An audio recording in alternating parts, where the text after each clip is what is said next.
Palo Alto, California. It's definitely probably one of the most expensive place I've ever lived in.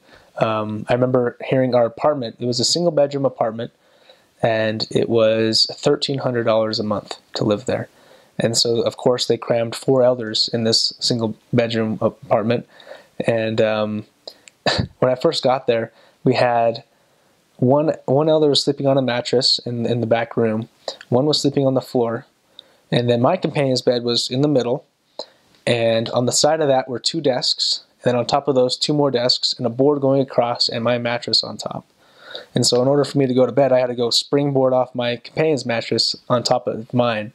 And then if I ever had to go use the restroom during the night, I just had to be careful not to jump on him or just hold my peace until the morning comes.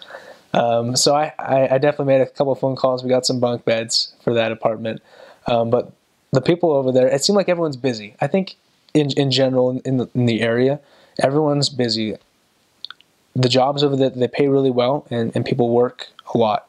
They're always going to work early in the morning and coming home late at night. And it's hard to catch people home during the day. And I feel like that's part of the reason why we couldn't knock doors, is because I think the churches, I think the church is starting to figure out that a lot of people aren't home during the day.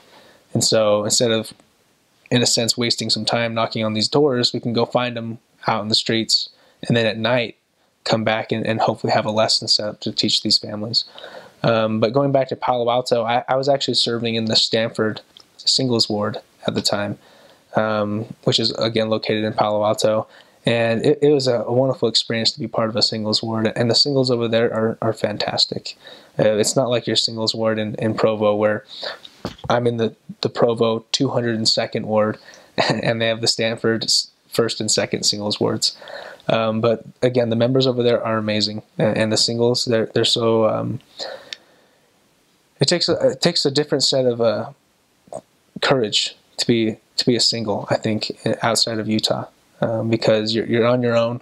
You're still a little younger, still trying to figure out life, and the fact that you go to church every week on your own, even if your roommates aren't of the religion or of the same beliefs, to be able to do that takes a lot of courage and a lot of faith, which was a great example to me as well. Yeah, next to Palo Alto, we also covered an area right next to Palo Alto called East Palo Alto, which used to be one of the top murder capitals of the world in that area.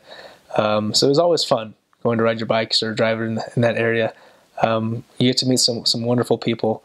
They truly are wonderful people. They probably, they just don't have as good of opportunities, I think, as others, just coming from that area. And that I really enjoyed being a part of the community as we went over there and got to serve.